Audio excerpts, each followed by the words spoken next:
This podcast is brought to you by Kanna Media, which offers marketing, e-commerce, photography, and videography services to help take your brand to the next level.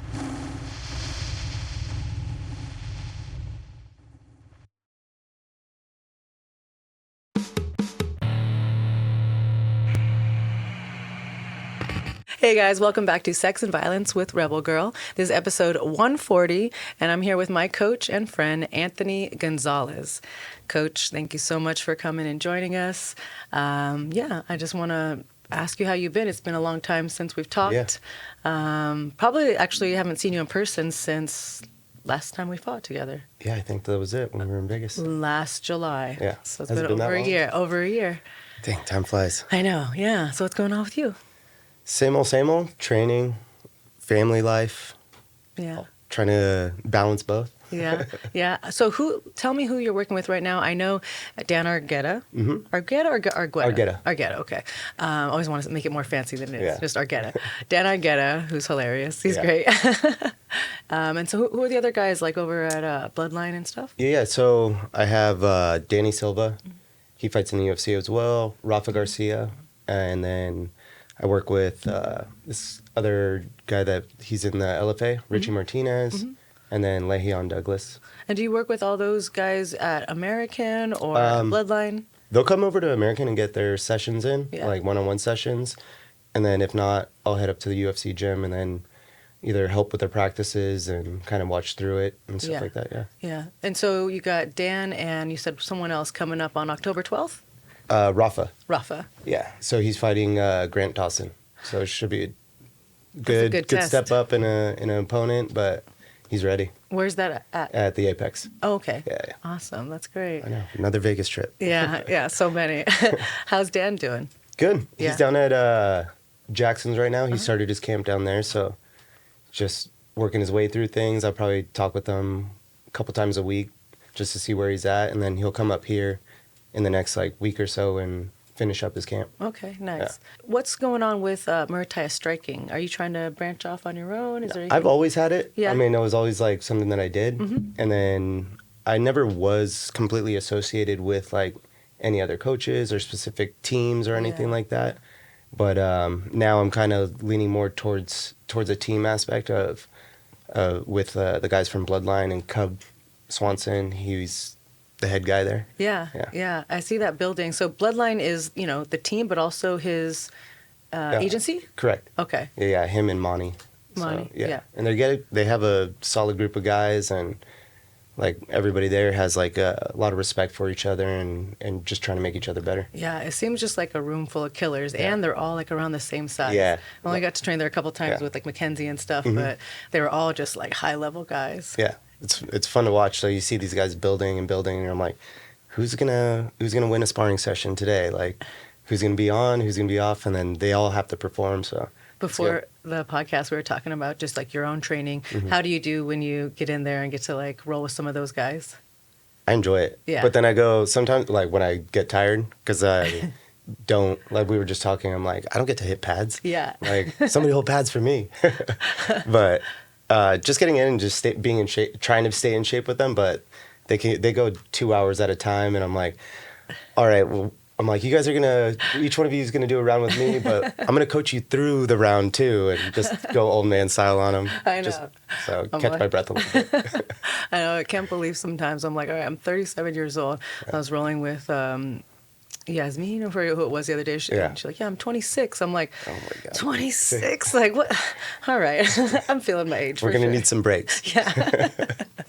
All right. So, okay, I always want to talk about Argos on here because I love it. I'm a big fan, user of the product, and I know it's, co-owner of the company. Yeah. So tell me in your words, what is Argos? So Argos is something we created in light of MMA.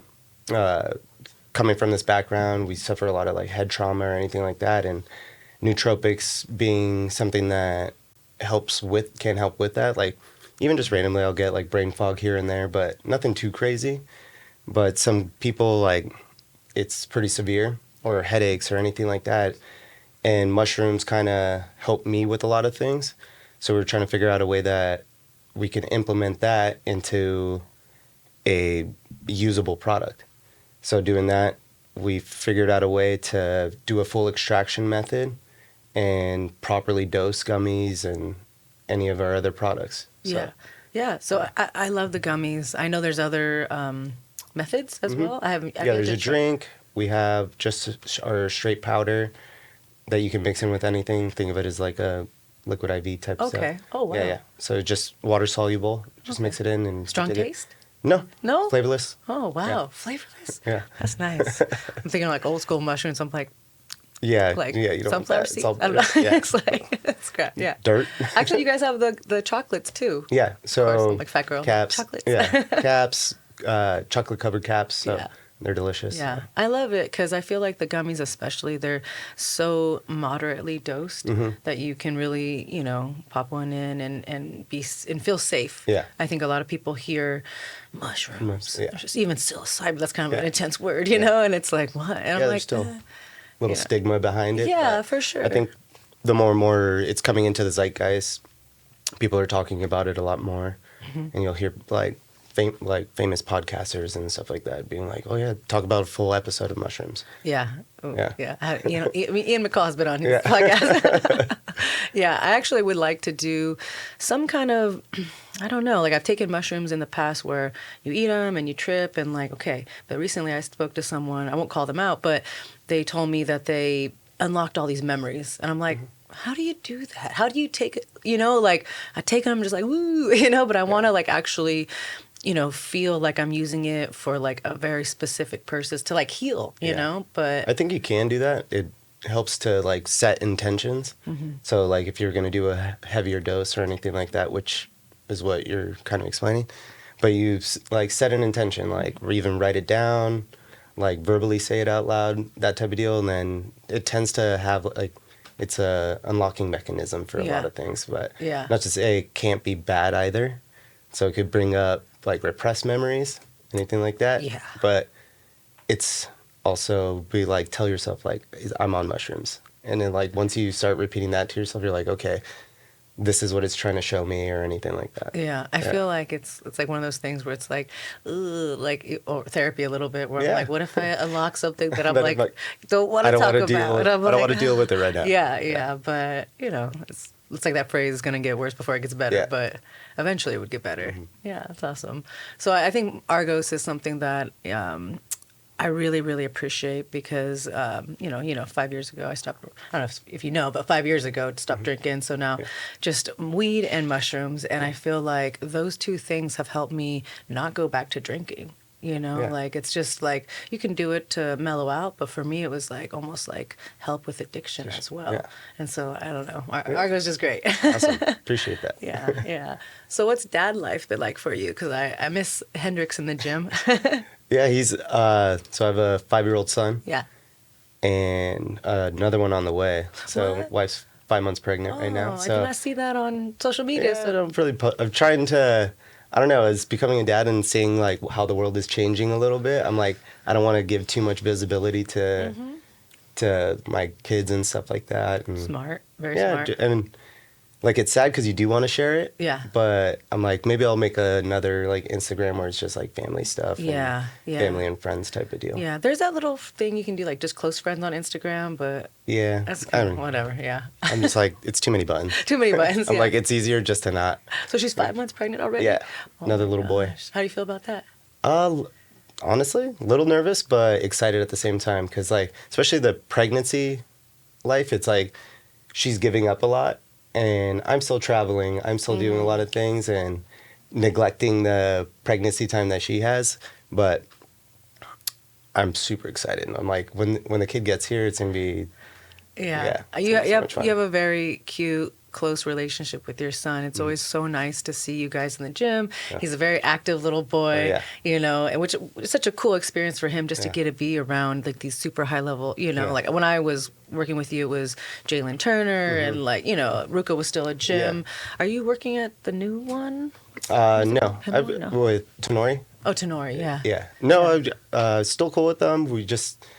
I just wanted to go a different route and kind of give him his time to do whatever he wanted in the gym, and it looks like they're doing well. I think they have like Tyler Wombles in there from Classic, and he's training some guys, and they always have such cool people that go in there. Yeah, I saw Chewy post some pictures in there. Yeah. I think he was working with Big Boy. Yeah. Which is like the cutest. I know. I'm all poor Chewy. His elbows and shoulders. That's literally every time I see them next to. So if you guys don't know who we're talking about, shout out to Chewy and Big Boy. I don't know what his real name is.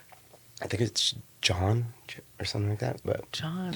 Yeah, I don't know. Big Boy. Everybody knows who that is. Yeah, you'll know who he is. Just look him up. Big old guy. The cutest couple because it's like little boxing coach and this. I guess he's a bodybuilder.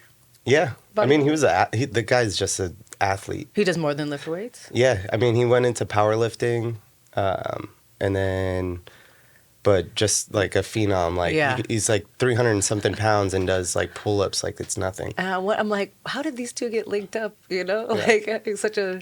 Yeah, I mean, it's a small community, and Chewy's good. Chewy's great. So, so it's one of those things. I'm like, yeah, good people are gonna find good people. Yeah. I saw him at that new gym. But yeah, I was just saying how Hendrix, it's so nice because he gets to be around all these high-level athletes. I'm sure he doesn't appreciate it right now, but when he gets older, he's gonna be like, oh, that's real cool. Yeah, you know? I have some pretty cool photos of him, like even when he was just a baby. Yeah. Like I'd just like bring him in and he'd just either sit there, crawl a little bit. He started walking pretty early, so he was moving around. Yeah. But like with athletes, movie stars type of stuff, he's just always just like, I don't know. I'm like, it's gonna be pretty funny when he gets older. He's like, I knew that person. I met that person. I'm like, yeah. So I actually want to ask you your initial kind of, I guess, journey from, your own personal career. I know you had a couple fights yourself, and then how you became a coach. We talk about like what we got going on right now, but kind of give us a little bit of background on how you got started. Yeah, just wanted to compete. I came from like a background more so in like other sports, playing soccer, baseball, basketball, that type of stuff, and did it to pretty high level. And then when I was done training or done competing in soccer, I decided I was like, you know what? I always supplemented my training with Muay Thai. I'm like, let's take a couple fights. Let's just get back to training. I didn't want to have a 9-to-5 job. And I was like, I know what it's like to be in a gym. So from there, I was like kind of just training at Rain. And then would travel down to San Diego, go train down there. Spar with a bunch of guys and things like that. And then I was like, maybe I should fight. Took a couple fights, ended up back in the gym, but then teammates and stuff like that would see me like how I moved, which was like unorthodox, and how I'd like be able to do certain things to them that they couldn't even do. Yeah. And they're like, okay, hey, show me that. So I would explain it to them as to like how to do things or move, and then next thing you know is like I'm cornering teammates. And then just as another teammate. Yeah, as another teammate. And then fights would come up, and either the other fighter would pull out or something would happen where I was like, all right, now I'm not getting fights and I'm cornering more and I'm in the gym more. I'm like, I figured out I was pretty good pad holder already, but just doing it more and more and fell into it. Wow. So it wasn't even something that you were like, I'm going to be a coach. I wasn't chasing. Yeah. You don't hear that too often. Yeah. I feel like most people, like that's either they kind of did their entire career, wrote it out, and then wanted to be a coach, or early on they wanted to teach. But you just fell into it. I fell into it, and then I was thinking, I'm like, if I'm going to pursue this, I'll have to pursue it to the fullest in fighting. I'm like, I can't be 1 foot in, 1 foot out, like doing other things. I'm like, I have the ability to do it. But is it something that I want to do? And it was the choice between like, all right, maybe I'll just do coaching more and figure this out. And I went the coaching route. Yeah. I mean, after a certain time too, it's like, I mean, even myself, it's like you trace your own personal athletic career and then, the trade-off between financial, family, like whatever it is, it's like you got to choose the one that, puts bacon on the table. Oh, exactly. And I'm sure that, even having a kid, that more so, but you already made that choice long before. Yeah, long before. And I think it was, you were saying something and it brought something to mind, but we'll skip over it. Yeah, no, it's interesting that you just fell into it that way. I was going to ask you, who do you think or who was like someone that gave you a chance to be their coach that was kind of on the bigger stage when you were early on in your coaching days? Who was kind of one of my First, I mean, cornering guys as teammates too. Like, had a few Bellator fighters. Yeah, it's big too. Yeah. That they went on and stuff like that. And you were their official coaches. Yeah. Cool. Okay. Yeah, and it was awkward because we're Homies. homies, and then I'm like, so, and even a couple of them were older than me. Oh yeah. So it was like a unique all right, dynamic. Yeah, very unique dynamic, but I think you can carry yourself like a little bit wiser or anything like that, and just have that like presence and guys will listen type of deal. I mean, I haven't known you that long, but your demeanor, we were actually talking about it before the podcast. I was like, this is so good because you're actually one of my most reserved, quiet, you're a man of few words, And I feel like that demeanor is more of like a mature, so even if you were younger, if you had that demeanor back then, it's kind of like, oh, like you're not. Yeah, I haven't really changed. Stepping up, what do they call it? Like just, talking to talk. Yeah, like mouthing up, like, oh, I'm so cool. There's nothing more, it's nothing worse than somebody who's like, I'm this, I did, if you have to talk about yourself that much, then you're probably not that great. Yeah. And I feel like all the stuff that I'd heard about you came from other people. Actually, the reason you and I started working was because my boyfriend, Mike, had been like, hey, look at this guy. I'm like, I know that guy from the community, And he was like, yeah, but I love his style. And my partner is more cerebral than me. And I'm, in my life, I've been more like, oh, you want to work? Okay, let's go. And, he's like, what? You need to be intelligent and pick your people, with precision. Yeah. And he was really adamant that I work with you. And I'm so grateful because when we started working together, it's, such a shift from anyone I had previously worked with. Yeah. But it was, what I was telling like Yasmin or other people, it's like, I love working with you because it is more cerebral. Like I said with Mike, it's like your style, it makes me think so much more. I have to not be such a brute. I have to be more athletic, and I love that about your style. Well, thank you. And thanks, Mike. Yeah. Mike helped me pick you. And I think a lot, I thought about this a lot because I'm like, damn, like, why didn't I not be more specific with who I worked with in the past? I'm like, oh, it's because, 90% of fighters are so fucking poor. You work with who will work with you for free or who shows you attention, if at all. Some people don't even get attention because you can't see a star from, far away sometimes. Exactly.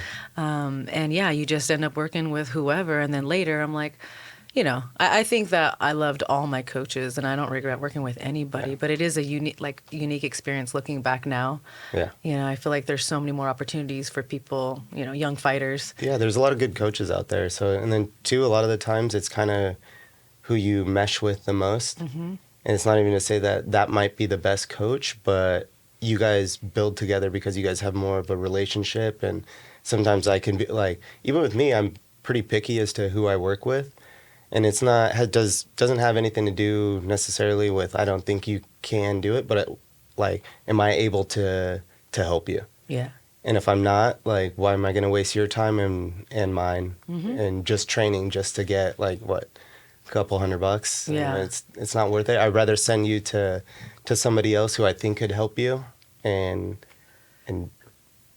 help you out that way. It's such a personal sport. I mean, all sports, but I mean, I think MMA, and grappling, we're just you're in each other's face, in the armpit, and it's like, it just has to be, there has to be so much respect. Yeah. And I think that's the biggest thing. I've always respected all my coaches, but sometimes, you have someone who isn't ready to be, maybe coached a certain way and they don't mesh and then you have a falling out and, that's happened before in the past. But it's gyms. Yeah, gyms in person. It's a lot of alpha personalities. Exactly. And I am not saying I'm not an alpha personality. I'm just, you have to. You have to be, but crazy sport. As all these alphas, we're all these fighters, right? Yeah. We have to be slightly less alpha to the coach, though. You have to know your fucking place because without them, you ain't shit. It's like, no.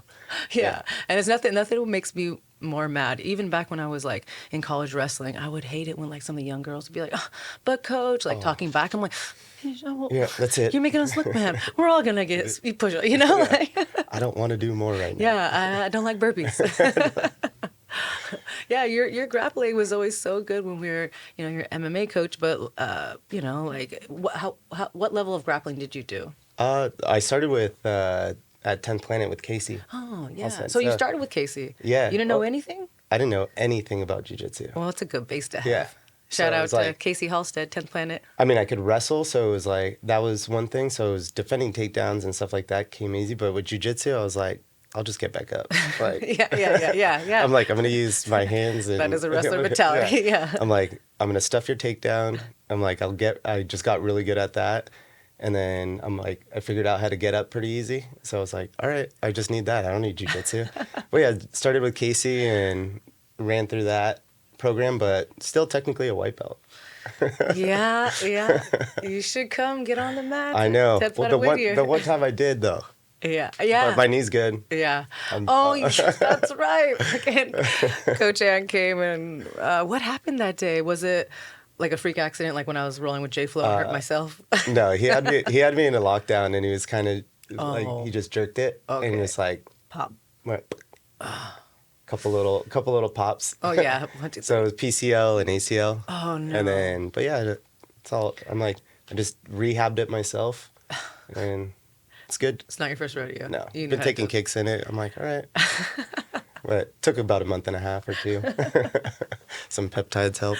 Yeah. Oh my God. The peptides. I was talking to one of my friends the other day, and the BP157. Oh yeah, Have you ever had it? Have you taken it? that's what I use. So I'm so annoyed because whatever, I can talk a little Yeah. shit now. But when I was injured with my spine surgery, mid fighting camp, the UFC had yet to ban Yeah. BP157. It was like November, and I was there, and they were giving me the domestic stem cells, cells, right? yeah. Like still good, Good. but Yeah. not the good shit. Yeah. And so I was happy, and then I asked them about BP157 because I'd heard so many good things about this peptide helping with healing, right? And also people obviously abuse it, I'm sure. Yeah. But I was like, okay, they obviously know I'm here to heal. Not Yeah. performance enhance or whatever you Yeah. want to call it. And they were like, no, it's about to be on the banned substance list. Yeah. And then I was just so mad because I ridiculous. had heard so many good things about Yeah. this. So what's your experience been like with it? Oh, I've taken it for hamstring pulls, like Oh, especially really? on my shoulders and then my shoulders getting injured and stuff like that from holding pads. Yeah. Like it helps with like the scar tissue, not like just breaking it apart. And then What we're talking about, he- maybe yeah, and then Oh. tendons and ligaments like healing a lot faster. Like I took like a hamstring tear that would have taken like a month and a half to recover, probably down to like 3 weeks, 4 weeks, and I was back. It just accelerates healing. Yeah. There's no side effects or anything?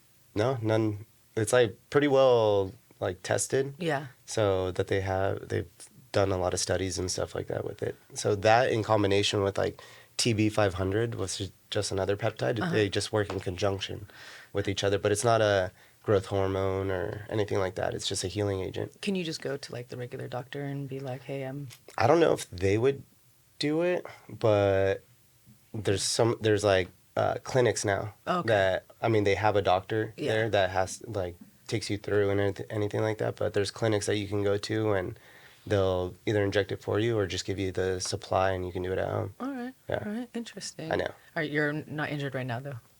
No, I know. like little boo boos. I don't think we'll ever not be injured. I I know. know. The other day I was like actually like leaning over my bathroom sink, and I've been doing so much yoga that like my spine just feels. So I'm like doing all these yoga poses, at home. And then I was thinking back, I flashed back to when we were in camp and like Yeah. how much pain I had with my spine. Yeah. And I'm just like, oh, don't get me wrong. Like now that I've like officially accepted that I'm retired, Yeah. like it does make me sad, but I'm like, bro, I do not want to be beating my spine up anymore. Like, I'm just so happy that now I can actually focus on healing my Yeah. body. So what was the injury like to your spine? Mine? Okay, Yeah. so before the surgery that I got, Yeah. the surgery that I got is, it was a discectomy. It was C5, C6 in the neck, a Okay. little bit right here.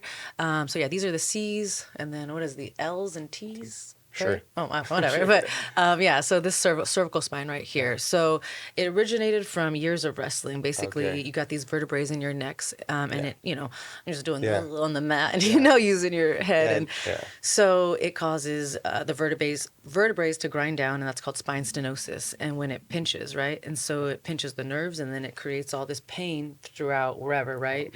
And so mine was on my left side, and so sometimes before I actually went in and got the MRI, I was like, man, like what the hell is going on? And I thought I was just being a baby because I was like, sometimes it hurts here, sometimes I'm like, is this in my mind? Like, Yeah. am I freaking, going crazy. And turned out, yeah, no, it's just years of wrestling, and it just caught up to me. And I remember I was punching the bag at Classic, I remember. And it was like one of Diego's classes at nighttime. And I felt so great with my right. And then my left was just dying. Yeah. And that's never happened to me in my whole life. And it's like, if that happens, it's, equal. Both, yeah. And I just knew something was wrong. I had not overworked it. But you don't want to refuse, and then you don't got insurance. And so you just say, fuck it, right? And I just remember thinking, like, I'm going as hard as I can with one. And then I just, something was wrong. And so then when I went and got the MRI, they're like, you're going to need this surgery. But at that time, I already had a fight booked. Yeah. So we fought Norma Dumont, who fought last night, and looked amazing. Yeah. Shout out to her. You look good job, girl. She really got together weight-wise. But yeah, I fought that fight with Yoshi from the Yard, actually. Yeah, okay. We'd only got a couple months to work, but that was a really cool experience. Shout out Yoshi from the Yard. And that was a really cool one, but I had that spine injury. And then, got a little bit better, came back, got the surgery, got stem cells, all that. But even working with you, we had a lot of referred pain, which was still happening. And I was still signed with the UFC. And it was one of those situations where what was I going to do? Say, like, no, Exactly. You don't tell the UFC no. And so I said yes. And I took that second fight and we did what we could. And then 2 weeks before, or 3 weeks before, I don't know, I popped my knee. I was rolling with J-Flow, and it was not even J-Flow. J-Flow, he felt so bad. We were talking about this the other day, me and my partner. And he was like, man, I remember hearing that pop, pop, pop. Like we're talking about so loud. I did that, dumbass.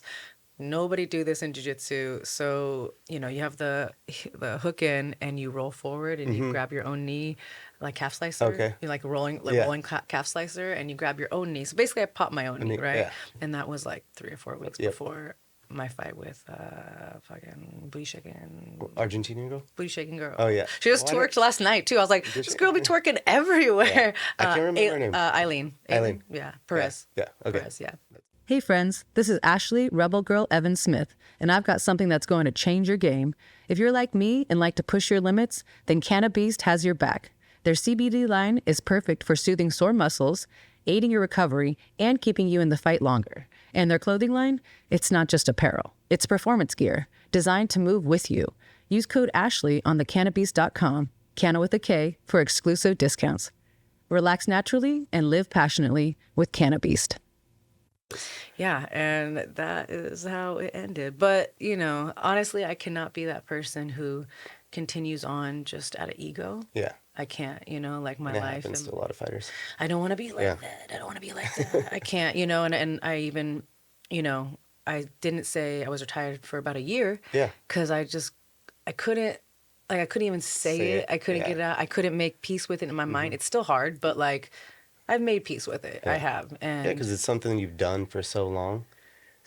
And it's just like, you're like, wait a minute, what am I going to do with the second half of my life or anything like that? And you're like, is this it for me? And I, at the second half of my life, I feel like is going to be so much more relaxing. Do you know what I mean? Yeah. And so the biggest thing mentally for me was when I realized I wasn't going to fight anymore. Now, no matter what I do, I feel lazy. I feel like I'm never working hard enough. Yeah. And I feel like that's because MMA and wrestling are the hardest, So like comparatively, I'm like, I'm so late, but I'm still getting up at like 5 in the fucking morning. I'm training 3 or 4, lifting, you know what I mean? Like doing all this stuff. I'm like trying to podcast, trying to be action hero, just doing anything I can to pursue life after fighting, but I still feel lazy. No. And I have to just get over that. Yeah. I have to get over that. But I'd like talking about it because I know there's a lot of fighters out there who are probably not going to make the choice to hang it up, and maybe they sacrifice their bodies or their families or whatever it is. I think for some people too, it's like the chase of it. Whether it's a win or a loss, it's like I get to perform. I get to be inside in front of tons of people. Even if it's on like a smaller stage too, it's like you see like it's still a rush. I mean, are you still commentating for Up Next? I was doing interviews, and I still work with them, but I haven't worked with them in a couple shows. Yeah, but it's like you're still in somewhat in the industry and in the scene. And I'm sure a lot more of your guests will be like people that you've worked with in fighting and stuff like that. But now you just got to segue out. It's rad. Yeah, something different. I'm making peace with it, and I think something that helps me, because getting old is weird, right? Oh Like, yeah. we're not fucking ancient, but we're old in MMA, Yeah. right? And old for athletes. Coach, you're actually a young coach, Yeah. but old athlete. Yeah. So, and young in life. But now, what makes me feel good is like I can help younger fighters, Yeah. pursue their and give them like information, a little bit of guidance, and be like, hey, this is what happened in my career. Like whether it's about management, whether it's about training, or even boyfriends, where it's like, to please learn from my mistakes. Please learn from my mistakes. And that makes me feel really good. I'm not saying I'm fucking any kind of role model, but learn from my mistakes. Actually, like, Exactly. Like I made the mistakes already. Like, yeah, you don't need to do it. yeah. I mean, I fucking like- got in trouble how many times in the UFC, and I'm like, okay, but I really had the best intentions, guys. It wasn't me. I know. So the moral of the story is actually there's no more USADA. It's like a new testing. Yeah. What is it called? I have no idea. I was going to ask you, so has anything changed this last year? Because I knew there's new testing. They're at the Sphere now. Last night they just had a show. Like, anything different? Nothing really like that. The Yeah. UFC runs like a well-oiled machine, so it's like you could be there next week and you'd be like, oh, it's the same routine. Yeah. Like they have to do that too because they have so many shows. Which is crazy. Yeah, which is nuts. I'm hoping the Apex goes away for a little while, so they get it's like some of these fighters that are like starting their career. That's where they throw them on as the Apex cards. But it's also so good for them to like travel and go fight somewhere else, and that's my favorite Yeah, part. yeah. I have memories in Germany. Mm-hmm. I have memories in, is it Australia? No, I didn't fight in Australia, but I had 2 memories. Canada, but I fought in Edmonton. That wasn't it wasn't my favorite. I was like, yeah. I think actually the coolest place that I almost fought was the O2 Arena. Okay, that would have been sick. That would have been amazing. I remember we were talking about that the other day because of the pandemic. Mm-hmm. And long story short, we're supposed to fight Molly McCann. Yeah. And we flew over there, and it was like March 13th, and like craziness was just about to ensue. Flew over there, and then they got a phone call the next morning, and they're like, "You got to come right back." Oh damn. And so we're in the taxi cab, and I'm like looking out the window of the O2 Arena, and it's so like Londony weather too, and like sprinkles on the cab. Yeah. And I'm like driving, and Mike's just like looking at me, and I'm just like teary eyed, like so close, full so on. close. Yeah. Yeah. It was sad, and so that's definitely something I'm like, you just gotta let go. Yeah. It's all right. Yeah. But but the traveling and doing that stuff, I think it brings like you and your team closer, because it's like you're going somewhere, like going into battle, and like you got to make sure you're, as a coach too, it's cool because you get to experience like the waves of the fighter and kind of toning them, like bringing them to the fight. Mm-hmm. And figuring out them as a person on like what's gonna get them to perform like at your best or anything like that. Yeah, you think it's harder to do that at the Apex than like internationally or traveling like? Yeah, because it's sometimes it kind of feels like a home fight because a lot of my guys are from California. Yeah. So going there and it's like a little smaller. It's like the energy that you would want from a fight. It isn't necessarily there. Of course. It's great for TV, but like it's a quiet. Yeah. Oh, I'll never forget. Yeah. I mean, I fought there during the pandemic, Mm-hmm. and so that was just like eerie. Yeah. It was eerie, Yeah. just how quiet. It reminded me when like many years ago I was at Sub Fighter, and he would do Adam Lin would do sparring days where it was just everybody circled up and 2 people go and everybody's watching. Yeah. And this is when I first got to Sub Fighter, and it was just so nerve-wracking, and like all you can hear is just the leather and 2 people breathing super hard, and maybe every once in a while like, and it's just like so intense. It's like a movie. I know the 2 wildest ones. I would have to say was when Tony fought Gaethje. Mm-hmm. Like they had it in a big arena. So imagine the Apex, but now echo that because it was in Jacksonville. Oh. It was like Florida was the only place open. It was the first fight, first sport to get shown on TV since the pandemic. Crazy Florida was like, let's open her up. Yeah, I'm like, I was like going out to dinners. I was like, this is weird. Yeah. Like being from California where everything was shut down and you're just door dashing everything. Yeah. But going out there and then like and then both these guys hit like freight trains. So you're just hearing like the loudest pops, and then you would hear it behind you because it would echo off the wall. And you're like, holy! And then that fight was brutal. Like both of them took some big shots, and I was like, and you could like hear your own breath. Yeah. It wasn't the greatest experience. It's crazy. Yeah. That's crazy. Yeah. Yeah, hearing the shots and stuff just makes me think of the CTE thing and the mushrooms and all that. Yeah. I'm like, such a great sport. Like we need to. There's pros and cons, Yeah. but we really need to think about our brains. I'm like, Yeah. Rose Gracie hit me up the other day to Okay. do like a study. Are you familiar with what she does? No. I think it's really cool. I didn't get a chance to do the sleep study, but there's a lot of things that she's doing. Basically, it's called the Fighting Foundation. Okay. And I didn't know that CTE isn't diagnosed until after you're dead. Yeah, you Okay. can't diagnose it until after death, which is crazy, right? So a lot of testing and research needs to still be done. And then also, unfortunately, nothing's done for female athletes. Really? It's mainly all men. Okay. So part of what she does, there's a lot of things. There's programs Yeah. for people who actually have kind of like obvious CTE side effects, Okay. there's Yeah. programs, stuff like that. But also there's an option to donate your brain. And since there's not a lot of research done on females' brains, I'm thinking I would like to donate my brain. Okay. I'm not religious or anything crazy. Yeah. I'm like, I don't really care. Yeah. It's a science. Yeah, so I mean, and my brain is like perfect candidate, Yeah. right? So I'm Yeah. like, it's probably been rocked quite a Yeah. few times. So yeah, I was thinking about that. I'm like, all right, I'm gonna try to fix it with gummies as much as I can, and then send it off to science. Yeah. It's good. Yeah, that's what I want to do. What you do. Yeah, It's perfect. I hope. But where's she based out of? Is she in San Diego? Oh man, Or where do they do the study at? I don't know exactly where that's based out of, but I saw Rose the other day at a jiu-jitsu tournament. Okay. I think she's local, like either Oh, nice. Southern California. Okay. I think she lives here, but I'm not familiar. Yeah. Where'd you do the study at? And they would actually send me the equipment to my damn. house. Nice. Yeah.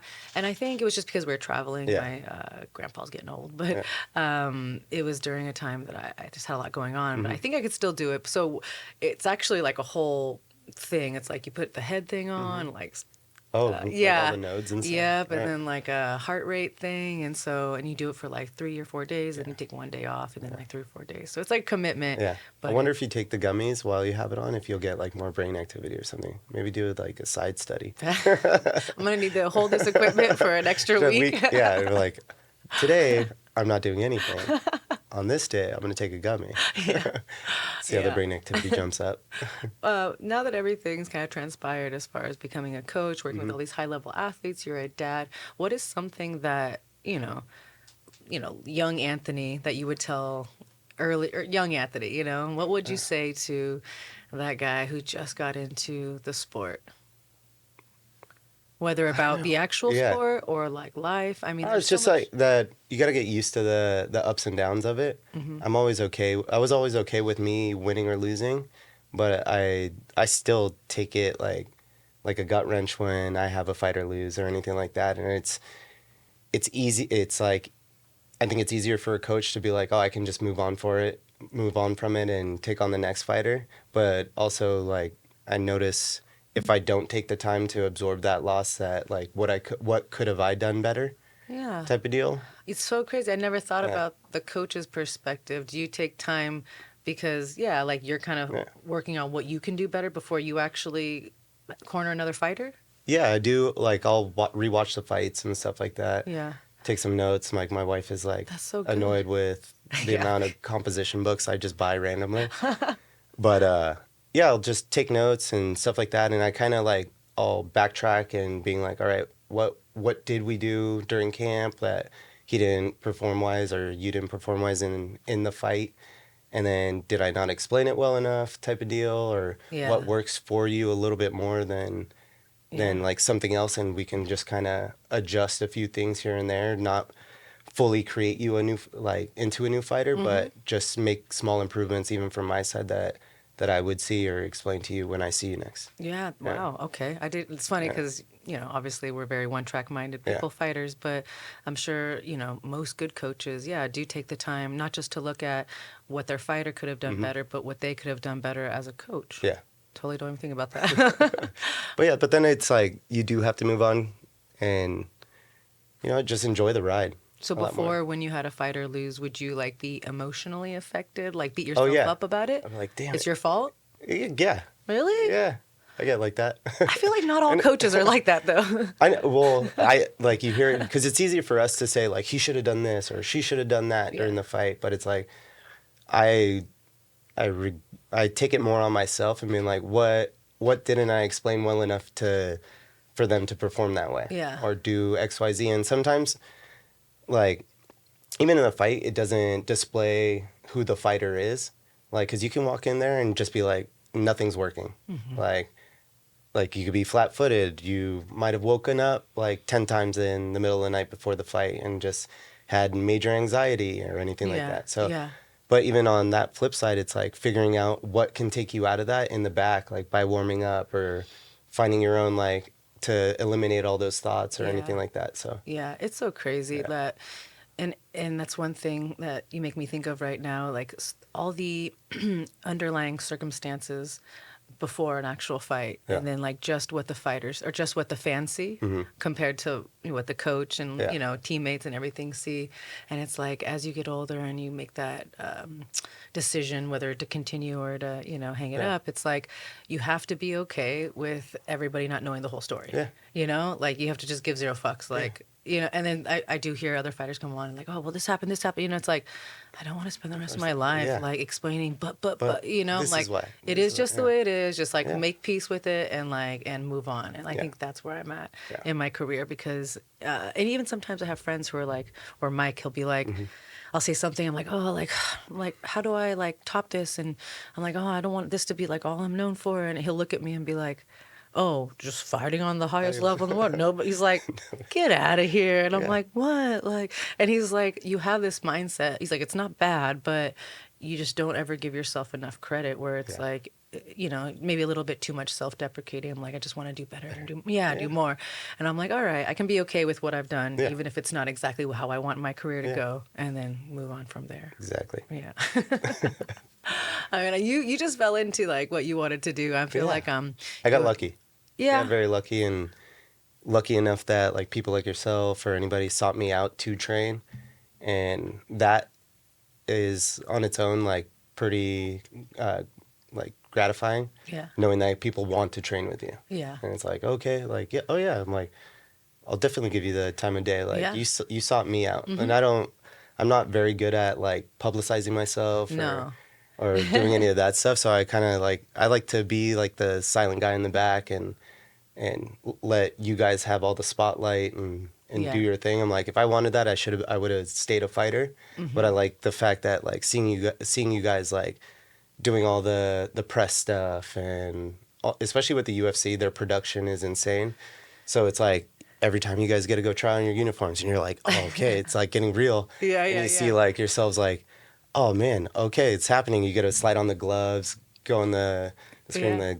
do your little shadow boxing and stuff, and it's good. Yeah, you actually, I remember my partner saying something about the way you were compared to other coaches when it came to that. He actually pointed this out to me, and I was like, you're right, Anthony is like that. But, all the gear, I mean, you've been doing this for so long, Yeah. and I know maybe when you first got some UFC gear, maybe you were like, ooh, look at this. But Yeah. like, it's not about that for you. It's not about taking pictures, not about the gear. It's not about, for you, it's watching the fighter get to Yeah. do that versus you getting to be a part of that, Yeah. and like you're very selfless in that regard. And I think that is a really good characteristic of a good coach. Thank you. Because Appreciate that. you do have a lot of coaches that are, I won't say who, but they're kind of like dick riders, I guess Yeah. you would, is the word. Like, I mean, this is a sex and violence, Yeah. we can say that, but yeah, like some dick riders out there. And, when you see that kind of, energy or that kind of like reaction behavior, that kind of behavior in your coach, it's Yeah. like unattractive. You're Yeah, like, it's a little "Hey, off-putting. Yo, you're with me. Come over here. Yeah. Like Yeah. Hey. you're on the wrong And side. I think too, it's like other coaches that I've seen and that have been around the game a long time. I noticed that that's kind of their MO too, is like, it's like more so about the fighters. We eventually get talked about or anything like that because our fighters are doing well, and that's in lieu of like a good job that we're doing. Yeah. But even doing stuff like this where you have me on and I'm like your friend, and it's easy to do, but a lot of times when people ask me to come on podcasts, I'm like, I'm all right. Because you have to talk about Yeah. yourself, and Yeah. it doesn't, I think the older you get, for me, I noticed I'm becoming more at peace with who I am because I don't give a fuck about posting on social Yeah. media because I don't have anything to prove. Yeah. And then I'm like, oh, wait, but don't become an old woman and like not post, you Yeah. know? And then I'm like, okay, trying too hard, get out of here, But like, that's one of the perks of being older. I'm like, I don't. I still care. I still have my insecurities, whatever. Yeah. But for the most part, like it's nice. There's like a very peace Yeah. in being like, whatever. This is the way it is. Who I am. Yeah. Post it, leave it alone. Yeah. It's soul sucking. Social media can be so, and it's funny because like you're saying you do a lot of video review. Every time I look at Mike, it's jujitsu videos, which is so cute. I'm like, I know. what's he looking at? Oh, it's just jujitsu. Right. Or like I'm watching the fights and like. Now it's cool because Hendrix will be like, he'll like take off his shirt and be like, all right, Dad, I'm going to fight like this guy and you be this guy. So if the fights are on, so we'll do stuff like that. But it's like fight is just in the house. Yeah. So it's just like nonstop. Yeah. So. My favorite memory of Hendrix is I'm wrapping up. I think Yasmin or somebody's there. And he would do this a couple of times, but he would just be like, all right, Dad, it's time to fight. Can you fight with me, Dad? Please, Dad, let's fight. Can we fight? And you're like, all right, let's go. So then it's just see you guys like 4 or 5 minutes. He's just like going balls to the wall. Yeah. If he had to be in the cage, Yeah. he was just like, all right, let's do this. And then he's like, then he'll just be spent. Yeah. And you're like, all right, now we can train? Okay, now we can train. Yeah, because Hendrix got his out of the way. Yeah, exactly. He got his training first. Is there anything that becoming a dad did to you that you didn't expect? I'm sure you were like, maybe it'll make me a little bit more softer, Yeah, it definitely makes you a little softer. Like, especially with him too. He's such a genuine little kid. Like, he has like emotions. He's hilarious, but he has like this little strong side about him. But it's like you want to be sensitive to him. Especially the way that I grew up was a little bit way different. It was like than how I'm bringing him up.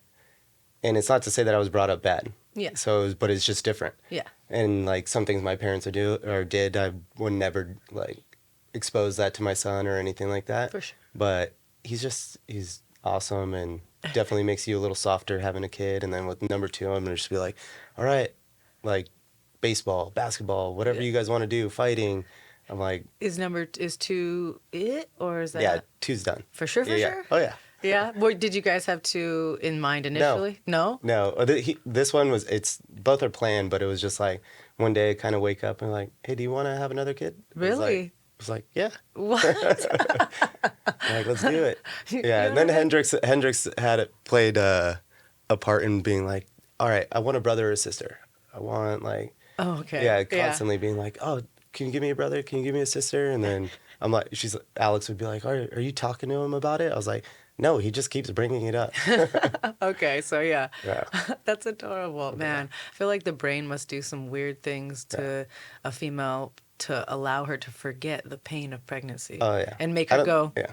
let's do that again. Yeah. Like, I think with Alex, she definitely didn't forget. Like, she hates being pregnant. Like, she wants the baby, hates being pregnant. Like, and to her defense, like being as sick as she gets, it was crazy. She's doing a lot better now, but yeah, definitely. I'm like, all right, I hope this 9 months is gonna be okay, and we cruise through it. But you're like at the halfway point right now.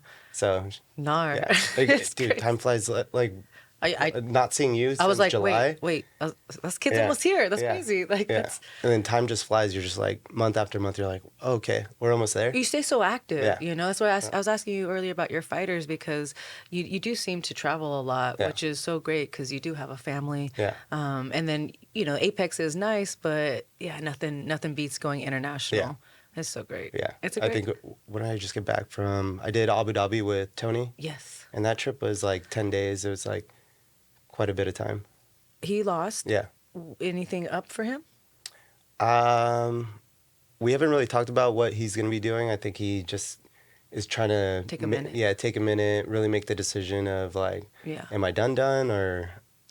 It's interesting because I feel like Alandria Rosales, so we've got close lately, and she's young. She's 30, right? Yeah. And she took a little time off recently. She had like an injury, and it's great because I've been talking to her, and she basically got this like whole new perspective, right? Yeah. And I was thinking about, I'm like, we as fighters, we never do that. We never pause, Yeah. take a little time, whether it's for work or family or kids, kind of assess the situation and then like keep it going, right? Yeah. And I feel like if you don't do that, like how the hell are you going to really know what you want, like what's going on? And I feel like for me, like pausing this last year, I needed to stop. I had to Yeah. stop because I could have kept going, Yeah. still, even right now, like there are days where I'm in there and I'm like, I could do this. for sure. And then I see some fights. I'm like, I could be that girl, like for sure. But I think that pause. So I'm just saying, like, I think it's nice to hear, Tony's going to take a pause for a minute because it's addicting, a sport. Yeah. It's like a drug. If you don't pause, you can't assess the situation. It's like a high. You're just going through it. And, I think like, I was always like, okay, somebody better tell me like, hey, Yeah. like, do you want to keep going? Yeah. And I think that's like one of the tougher things to do as like I'm getting to the point where I am having people that I coach retire or do anything like that. Mm-hmm. I'm like, this is my first experience with that. Like I've had other guys where they fought in like promotions, like local promotions and stuff like that were like, okay, I think I'm done. Yeah. Type of deal, which is like, okay, like it's reasonable. You're not going to make the jump. You either had family come up or anything like that, or you got other opportunities and fighting just isn't, you don't see a future in it, which is fine. But guys people that have made it to the highest level, that one is like new, where I'm getting people going like, what do I do? And then having the talk with them about it or anything like that, it's still kind of fresh because you don't know exactly what to say or like how to say it. It's like saying, I don't like your girlfriend. Yeah. It's like, Yeah. it's like, Yeah. it's like not, it's, it's the hardest thing because if you don't have anyone tell you that, then, they must not love you, Yeah. and if they do love you, it doesn't matter because if you're not ready to hear that, you're just not ready to hear that, Yeah, I can't imagine having that conversation. And I think that's also something inside of me that's like, okay, like, I don't want to get to that point where people are having that conversation with me, Yeah, you got to make the decision. Yeah, let's get ahead of this. Yeah. And I kind of like, you try to let the fighter do that and then kind of feed them and like, listen, you've set the table for yourself. Like, you're segueing from the persona you were as a fighter. Now you got to just transfer that energy into other things, and you have all your connections. You have like basically a family in the UFC that you made over the last like 15 years. So it wasn't just like that you were an athlete and then they get rid of you and they're not going to speak to you again type of deal. It's like, no, people still care about you, and the close ones that do, they'll help you any way they can, and you just got to do cool shit like this. Yeah. I mean, and that's something that I'm so grateful for because what's Dana White's famous quote? It's like the UFC or fighting is not a career, it's an opportunity. Yeah. Is that what it is? Something like that, yeah. And it's like, sounds right. And it's like at first I'm like, what? This is my career. This is I live for this shit. And I'm like, no. And it's not forever. It's actually really temporary compared to the big scheme of things, right? Yeah. And I am grateful because there's so many people watching, listening right now just because I was in the UFC. Yeah. And I'm just going to, be grateful for that and keep it moving. But yeah, what an interesting thing now that you have to have that conversation. Yeah. And you're going to have to keep having that conversation. Yeah, it's going to come up more and more. But I mean, it's hard when someone doesn't have a kid, I feel like. Because if you have a kid, it's very obvious, right? Yeah. That you financially have to provide. Yeah. But other than that, like your brain. Yeah, like, your body. Yeah. Like. And then too, it's definitely a young person's sport. So it's like, how much are you giving to your training? Injuries limit us. Your time spent in the gym is going to be more and more minimal. And if you do have a family now, it's like, all right, what's more important to you, to be there, like to do a fight camp when your kid has soccer games coming up and you're missing out on more and more. Yeah. So it's just like, you know what, enjoy what you did. Like, obviously we're all going to have regrets with things that we've done or didn't feel like we didn't do more of in the sport itself. Yeah. But at the same time, it was like, you're one of very few people that get to do what you did, and then two, at a early stage in what the scheme of the UFC is or what the sport is. For sure. It's like pioneering something that other like that you see now, fighters like coming into the sport just being like, oh, I've already seen that. Yeah. Like, I've seen that so many times. I can do it. And then, like you said, like, learn from your mistakes type of deal. I'm like, they get to skip all over that shit. That's true. That's Yeah. true. I do love that part. I just remembered that I was supposed to mention, guys, my bad. We're live on Twitch right now. And if you guys have any questions for me or for Anthony or just in general, you can ask them right now.